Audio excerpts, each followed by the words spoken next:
자, 150편의 시편은 각각 시인이 처한 어떤 환경과 상황을 배경으로 기록된 것입니다. 지극히 경험적이죠.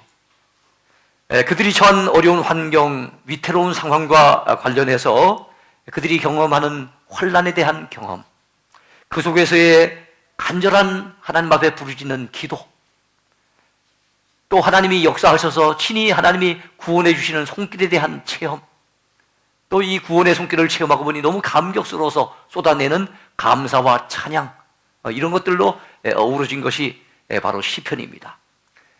시인들의 그 솔직한 심정들이 잘 나타나 있습니다.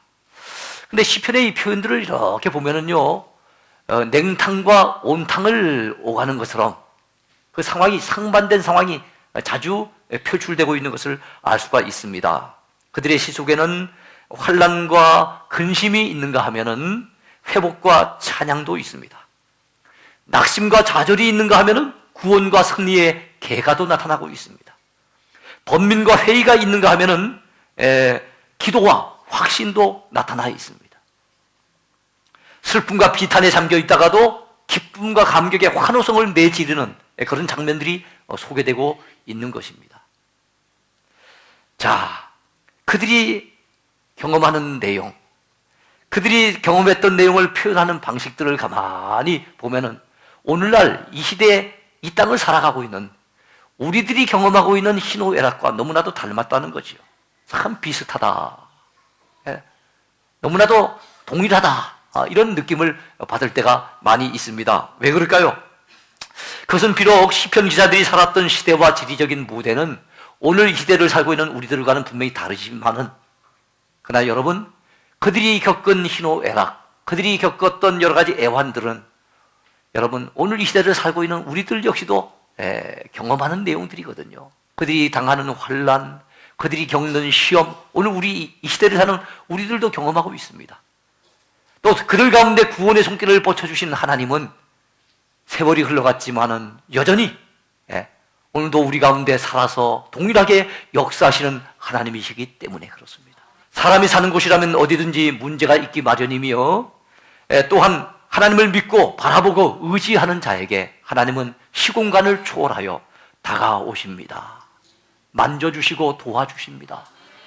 건져주시고 구원을 베풀어 주시는 하나님이세요. 그러니까 시인들이 경험했던 그 하나님, 오늘 이 시대에 시공간을 초월해서 우리도 능히 경험할 수가 있는 거지요. 시편 27편은 최근에 살펴본 다른 시들처럼 다윗의 저작시입니다. 그 배경을 가만히 살펴보면요, 다윗이 밧세바와 범죄한 이후에 하나님 앞에 징계를 받지 않습니까? 매를 맞아요. 그런 가운데 여러 가지 어려운 일들이 나라 안팎에서 많이 일어나는데, 그 가운데 가장 안타까웠던 사건이 무엇입니까? 자기 아들 압살롬이 반역을 일으켜서 내전이 벌어지게 된 겁니다. 그 내전 상황에서 정말 준비 안 된, 전혀 예기치 못했던 사건이 벌어지니까 혼비백산에서 막 도망하는 이 피난길, 그런 피난길에서 나온, 그런 환경 속에서 나온 작품이 바로 시편 27편의 내용이에요. 이런 내용들을 여러분이 참고하시면서 다윗은 그래도 하나님이 계시기에, 환난을 만났지만은, 시험을 당했지만은, 전쟁이 일어나서 도망치는 형국이지만은 그래도 하나님이 계시기에 그는 마음을 추스릴 수 있었습니다. 그래도 하나님이 계시기에 그는 하나님 앞에 엎드려 기도할 수 있었고 마음의 위안을 얻을 수가 있었다는 내용을 오늘 간증하고 있는 것입니다. 그래서 먼저 생각해 볼 것은요, 우리 성도가 환난을 당해도 그래도 하나님이 계시기에 여러분 경험할 수 있는 것이 무엇입니까? 태어날 수 있다는 겁니다. 아무리 어려움을 만나도 하나님이 계시기에 성도가 누릴 수 있는 은혜, 그 가운데 하나는 뭡니까? 환난 중에도 마음으로 태어날 수 있다는 거 믿으시기 바랍니다. 그렇습니다. 전쟁이 일어났음에도 불구하고 다윗은 태어날 수가 있었습니다. 사실 전쟁이 일어난다는 상황은 우리 인간이 당하는 겪는 그 경험 가운데는 가장 급박한, 가장 어려운 상황이 아니겠나 싶어요. 근데 이런 전쟁이 일어난 이런 상황 속에서 다윗은 뭐라고 지금 고백하고 있습니까? 여러분 27편 3절을 보시기 바랍니다. 군대가 나를 대적하여 진칠지라도 내 마음이 두렵지 아니하며 전쟁이 일어나 나를 치려할지라도 나는 여전히 태연하리로다. 나는 여전히 태연하리로다. 야, 전쟁이 일어나서 말입니다. 군대가 막 진을 치고 나를 막 치려고 달려드는데도 내가 여전히 태연하다. 가식적인 표현이 아닙니다. 그가 여전히 태어날 수 있었던 비결, 그게 뭡니까? 그래도 하나님이 내 편이신데, 그래도 하나님이 살아계신데, 그래도 하나님이 나를 도와주실 것인데 라고 하는 믿음이 있었기 때문인 줄로 믿습니다. 사랑하는 성도 여러분이요, 오늘 우리에게도 이런 믿음이 필요하지 않겠습니까? 어떤 환경, 어떤 환난, 어떤 시험을 당해도 그래도 하나님이 계시기에, 하나님이 나를 도와주실 것이기에, 하나님이 내 형편을 알고 계시기에 반드시 살아날 구멍이 있다, 솟아날 구멍이 있다, 반드시 해결될 것이다 라고 하는 믿음을 가져야 될 줄로 믿습니다. 그럴 때 우리 마음은 여러분 환난 중에서도 태연함을 잃지 아니하고 환난 중에서도 평정심을 유지하게 될 줄로 믿습니다. 다윗은 하나님이 나의 빛과 구원이 되시기에 두려움이 없었다고 고백하고 있습니다. 하나님이 나의 빛이 되시고 여러분 하나님이 나의 구원이 되신다는 거예요. 왜 빛이 되신다고 얘기했을까요? 그의 상황이 너무나도 지금 깜깜한 상황 아닙니까? 여러분 어두운 상황 속에 들어가면요 굉장히 두려워집니다. 겁이 나고요. 깜깜한 길, 여러분 밤길 혼자 걸어간다 생각해 보세요. 보통 겁이 나는 게 아니잖아요. 그래서 어둡다는 것은 우리를 두렵게 만드는 환경입니다. 근데 사람이 어둡다는 것은 꼭 밤이 와야만 어두운 게 아니에요. 내가 처한 상황이 너무나도 깜깜하고 도무지 어떤 해결할 방법이 없는 깜깜한 상황 속에 내가 처했다고 생각을 하면요 마음이 두려울 수밖에 없는 겁니다. 다윗이 인간적으로는 그런 상황에 지금 처한 것입니다. 전쟁이 일어나서 그것도 자식이 전쟁을 일으켜갖고 말입니다. 내전이 벌어져가지고 전혀 대비치 못했던 다윗은 쫓기는 형국이고 군대가 지금 다윗을 갖다가 에워싸고 지금 공격해오고 있는 상황인데 언제 어떻게 될지 모르는 이런 상황 속에 얼마나 지금 앞이 캄캄합니까? 근데 그 다윗의 마음 가운데 한 줄기 빛이 비치고 있었습니다. 누가 빛을 비춰주신 것입니까? 하나님께서 소망의 빛을 비춰주신 거예요. 그러니까 여러분 하나님이 나의 빛이 되시기 때문에 내가 두려움이 없습니다라고 그는 고백할 수 있었던 겁니다. 다윗이 지금 처한 상황은요 깊은 웅덩이에 지금 빠져가지고 허우적거리는 아마 그런 상황에 아마 비유할 수 있을 겁니다. 근데 하나님이 다가오셔서 하나님이 구원이 되셔서 구원의 손길을 내미실 것을 그는 믿었어요. 그래서 하나님이 나의 빛이 되시고 하나님이 나의 구원이 되시기에 내가 두려워하지 아니하리로다 라고 고백하고 있는 것입니다. 그렇습니다. 하나님은 우리의 빛이 되십니다. 하나님은 우리에게 구원의 손길을 뻗쳐주시는 구원이 되십니다. 또 다윗은 뭐라고 고백하고 있습니까? 하나님이 내 생명의 능력이 되신다고 고백하고 있죠. 몇 절에 나와 있습니까? 여러분 1절 보시기 바랍니다. 여호와는 나의 빛이요 나의 구원이시니 내가 누구를 두려워하리요. 여호와는 내 생명의 능력이시니 내가 누구를 무서워하리요. 할렐루야. 그렇습니다. 살고 죽는 것이 하나님의 손에 달렸습니다. 하나님이 우리 생명의 능력이 되십니다. 그러니까 하나님이 긍휼히 여기시고 하나님이 불쌍히 여기셔서 도와주시면 얼마든지 살 길이 있을 것이라고 그는 믿었어요. 그러하기에 그는 마음으로 태어날 수가 있었던 것입니다. 우리의 믿음은 커져야 될 줄로 믿습니다. 우리는 강한 믿음의 소유자, 큰 믿음의 소유자가 되어야 될 줄로 믿습니다. 그래서 이런 믿음만 있으면 우리는 또 이렇게 고백할 수 있죠. 그래도 하나님이 계시기에 괜찮습니다. 그래도 하나님이 계시기에 저는 실망하지 않고 낙심하지 않겠습니다. 다윗은 생각했습니다. 하나님이 환난 날에 초막 속에서 나를 지키실 것을 생각하고 믿었어요. 하나님이 환난 날에 나를 초막 은밀한 곳에서 지켜주실 것이다 라고 하는 믿음을 가졌다는 겁니다. 본문 5절을 한번 보시기 바랍니다. 그는 이렇게 고백합니다. 여호와께서 환난 날에 나를 그의 초막 속에 비밀히 지키시고 그의 장막 은밀한 곳에 나를 숨기시며 높은 바위 위에 두시리로다. 여기 여러분 초막과 장막이 나오지요. 초막, 장막, 은밀한 곳, 비밀한 곳이라고 나오고 있습니다. 초막이 어떤 곳입니까? 장막, 이것은 하나님이 함께 하시는, 하나님이 임재하시는 곳이 바로 초막이고 장막입니다. 예전에 구약시대 때는 하나님의 성막, 하나님의 성전, 이런 것들을 주의 장막, 주의 초막 이렇게 표현을 했었어요. 그렇습니다. 여러분, 하나님이 함께 하시는 곳, 하나님이 임재하시는 곳, 하나님이 나와 함께 거하시는 곳, 그것이 바로 초막이거든요.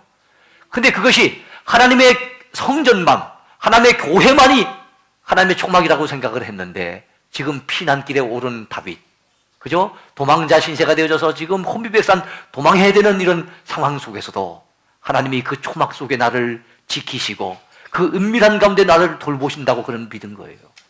그렇습니다. 하나님이 함께 하시는 곳, 하나님이 내 곁에 계시는 곳, 그것은 어디든지 하나님의 장막이며 초막인 줄로 믿습니다. 그러므로 여러분, 우리가 어떤 환경 속에 있을지라도 중요한 것은 하나님이 내 곁에 계시는 겁니다. 하나님이 나를 도와주신다면은, 나를 떠나지 아니하시고 나를 지켜주신다면은 그것이 곧 하나님의 초막이요 하나님의 장막이 될 줄로 믿습니다. 여러분, 바위 위에 나를 올려놓으셨다 그랬어요. 바위 위에. 바위가 뭐 어떤 곳입니까? 원수의 손길이 와닿지 못하는 높은 바위 위. 그곳에 다윗을 하나님이 올려놓으셨다는 겁니다. 이 말은 하나님께서 안전한 곳에 다윗을 지켜주신다는 거예요. 피난길에 올랐지만은 그 피난길이 안전하도록 하나님이 돌보아 주신다는 겁니다. 사랑하는 성도 여러분이요, 하나님은 우리에게 평탄한 길만을 약속하지는 않으셨어요. 우리에게 좋은 일이 있을 것이라고만 약속하신 적은 없습니다. 우리의 가는 길이 성공하는 길이고 잘 되는 길이라고 성경은 말씀하고 있지 않아요. 때로는 성도들이 좁은 길을 걸어야 가야 될 것을 말씀하셨고, 때로는 환난 가운데, 시험 가운데 처할 것을 말씀하셨어요. 근데 분명히 약속한 것이 하나 있지요. 어떤 길이라 할지라도 내가 너희를 버리지 아니하며 내가 너희를 떠나지 아니하리라 약속하셨어요. 여러분, 하나님이 계신다면은 내 마음이 여전히 태어날 수 있는 것처럼 하나님이 계시기에, 그래도 하나님이 계시기에 우리가 누릴 수 있는 또 다른 은혜가 있습니다. 그게 뭡니까? 우리의 형편을 아시고 우리의 답답한 이 심정을 갖다가 토해놓을 때 우리의 기도에 귀를 기울이시며 우리의 기도를 듣고 계시는 하나님이 계시다는 겁니다. 즉, 기도할 수 있다는 겁니다. 하나님이 계시기에 우리 믿는 자가, 우리 신자가 할 수 있는 특권, 은혜, 그것은 무엇입니까? 하나님 앞에 내 사정을 아뢰고 내 답답한 심정을 토해내며 기도할 수 있다는 것, 얼마나 큰 은혜요 특권인지 모릅니다. 믿으시기 바랍니다. 환난의 때에 하나님께서는 하나님의 얼굴을 찾으라고 우리에게 말씀하십니다. 하나님의 얼굴을 찾으라. 여러분, 그렇습니다. 평소에 늘 쉬지 말고 기도해야 되는 것이 우리의 본분이지만은 우리가 바쁘게 사노라면 때로는 기도를 잊고 살 때가 있어요. 기도하지 못하고 내 힘만 가지고 살아보려고 아등바등할 때가 많이 있습니다. 그러나 여러분, 기억하십시다. 평소에 기도하면 제일 좋겠지만 적어도 우리가 환난을 만났을 때, 어려운 일을 만났을 때, 위태한 상황에 처했을 때, 그때라도 우리는 기도해야 됩니다. 사랑하는 성도 여러분, 환난날에 하나님을 찾읍시다. 오늘 8절 말씀을 보시기 바랍니다. 너희는 내 얼굴을 찾으라 하실 때 내가 마음으로 주께 말하되 여호와여 내가 주의 얼굴을 찾으리이다 하였나이다. 여러분, 답답해서 막 곤고해서 막 여러 가지 걱정 근심에 사로잡혀서 지금 피난길에 올랐는데 하나님께서 들려주시는 마음속에 음성이 있는 거예요. 다윗아, 걱정하지 말고 내 얼굴을 찾아라. 하나님이 들려주시는 영의 음성, 내 얼굴을 찾아 기도하라는 거예요. 그러니까 다윗이 뭐라고 고백합니까? 그대로 응답을 하는 거지요. 예, 하나님, 제가 하나님의 얼굴을 찾겠나이다. 제가 하나님의 얼굴을 찾아 기도하겠나이다 라고 고백한 거예요. 여러분이요, 환난의 날에 어려울 때 우리도 기도합시다. 하나님의 얼굴을 구하면은 하나님의 얼굴 빛을 우리에게 비춰 주실 것입니다. 예. 구하는 자 하나님이 만나 주실 줄로 믿습니다. 예. 그러므로 여러분, 우리는 하나님을 구하고 하나님을 찾고 하나님 앞에서 문을 두드리는 그런 자가 되어야 될 줄로 믿습니다. 다윗은 이렇게 어려운 상황 속에 있었지만은, 답답한 상황 속에 있었지만은, 그래도 하나님이 계시기에, 그 하나님이 나의 얼굴을 찾으라고 말씀하시기에 그는 그 답답한 속에 하나님 앞에 엎드릴 수 있었고 기도하였기에 그의 마음의 평정심을 여러분 유지할 수가 있었던 것입니다. 마음의 소망을 발견하게 된 줄로 믿으시기 바랍니다. 그렇다면 다윗이 기도했던 기도의 핵심 내용이 뭘까요? 여러분, 우리가 기도하는 내용이 많지 않습니까? 그 가운데 정말로 우리가 기도해야 될, 정말로 우리가 하나님 앞에 매달려서 기도해야 될 가장 중요한 기도 제목이 뭘까요? 다윗은 이렇게 위급하고 정말 답답한 상황 속에 그가 이렇게 기도합니다. 하나님, 나를 버리지 마시고 나를 떠나지 마소서. 그렇습니다. 우리가 기도해야 될 정말로 중요한 기도 제목이지요. 하나님이 나와 더불어 동행하신다면, 내 곁을 떠나지도 아니하시고 지켜주신다면, 나를 버리지 아니하시고 나를 보호해 주신다면 우리가 무엇이 걱정이 되겠습니까?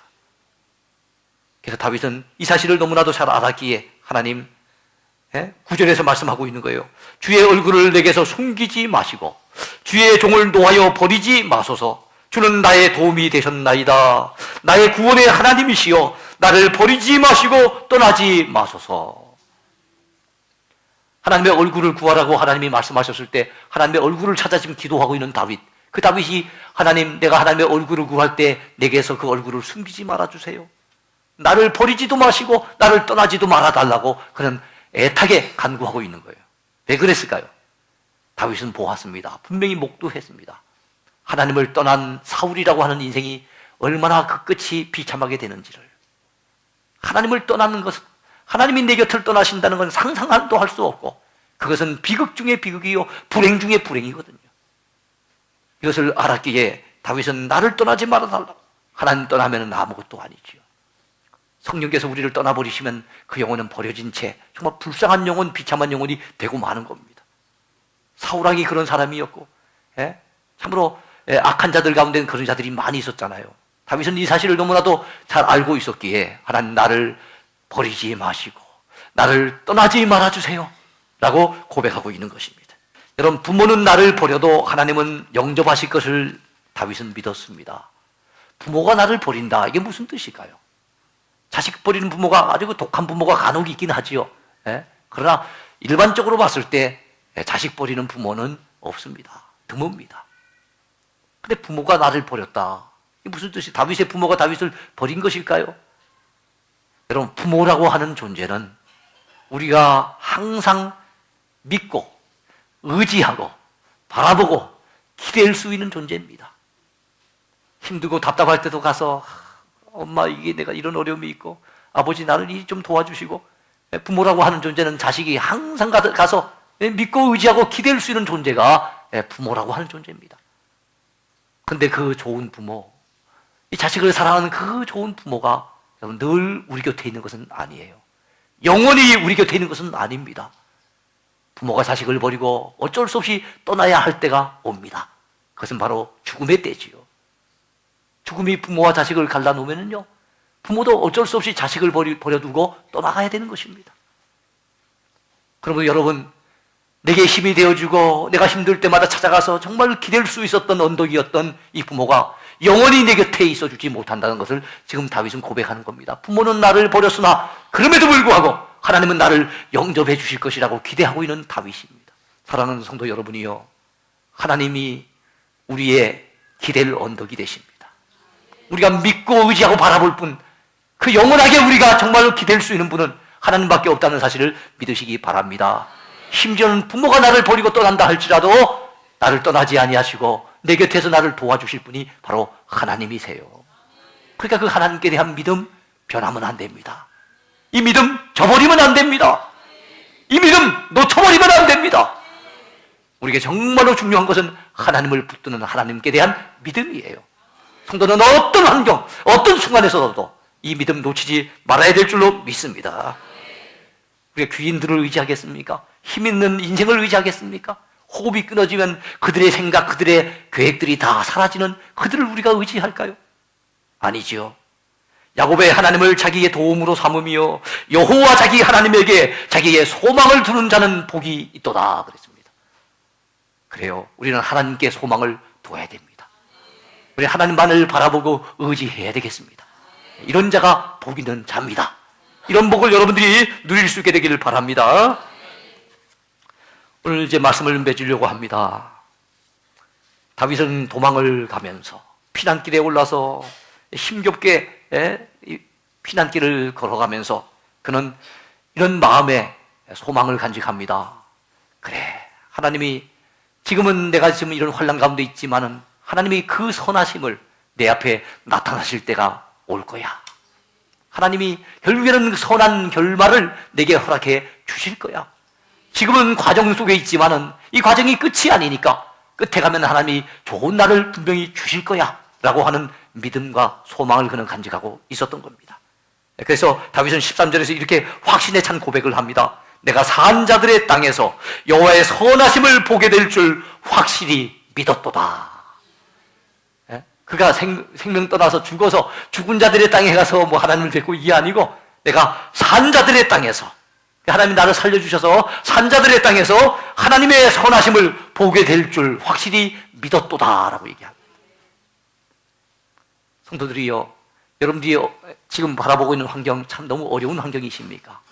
여러분이 처한 여건들 너무나도 힘겨운 여건들이십니까? 그러나 여러분, 이것은 과정일 뿐 우리 인생의 종착역은 아니지요. 하나님은 고난 속에서 환난 속에서 우리를 다듬어 가십니다. 그래서 우리 인생의 과정 속에서는 때로는 원치 아니하는 환난과 시험 당할 때가 있습니다. 그러나 이게 끝이 아니라는 것을 기억하시기 바랍니다. 하나님이 우리 앞에 그 선하신 결말을 주실 때가 옵니다. 합력해서 선을 이루실 날이 올 거예요. 그때까지 우리는 여러분 믿음을 가지고 기다려야 될 줄로 믿습니다. 다윗은 맨 마지막 절에서 이렇게 고백을 하고 있습니다. 14절이죠. 너는 여호와를 기다릴지어다. 강하고 담대하며 여호와를 기다릴지어다. 하나님이 선하신 결말을 주실 줄로, 그래 선하심을 보게 될 줄로 확실히 믿고 그는 그 자신의 영혼을 향해서 스스로가 지금 위로하고 있는 거예요. 너는 여호와를 기다릴지어다. 강하고 담대하며 여호와를 기다릴지어다 라고 얘기하고 있어요. 여러분, 성도가 환난을 당할 때, 어려움을 만났을 때 가져야 될 마음가짐, 적어도 세 단어를 기억하시기 바랍니다. 비록 지금 주어진 환경은 이렇게 어렵고 너무 힘들지만은 우리가 하나님이 날 도와주실 걸로 믿고 하나님을 기대하십시다. 그리고 하나님께 기도하십시다. 그리고 하나님께서 주실 그 응답의 날을 기다리십시다. 기대하며 기도하고 기다리노라면 반드시 좋은 날이 올 줄로 믿습니다. 성도는 소망을 놓치면 안 됩니다. 우리가 믿음을 붙들어야 되는 것처럼 어떤 환경 속에서도 하나님이 내게 주실 그 좋은 날이 있음을 소망 중에 붙잡아야 될 줄로 믿습니다. 믿음, 소망, 사랑, 이 세 가지는 항상 있을 것이라 그랬지요. 성도들이여, 소망을 잃지 마세요. 환경만 바라보고 낙담하지 마세요. 능히 우리 하나님께서 그 환경을 바꿔주실 줄로 믿습니다. 선한 결말을 주실 날이 있을 줄로 믿습니다. 그때까지는 믿음을 부둥켜 안고 소망 중에 기다려야 됩니다. 하나님을 기대하고 하나님께 기도하며 기다릴 줄 아는 저와 여러분이 되어야 될 줄로 믿습니다.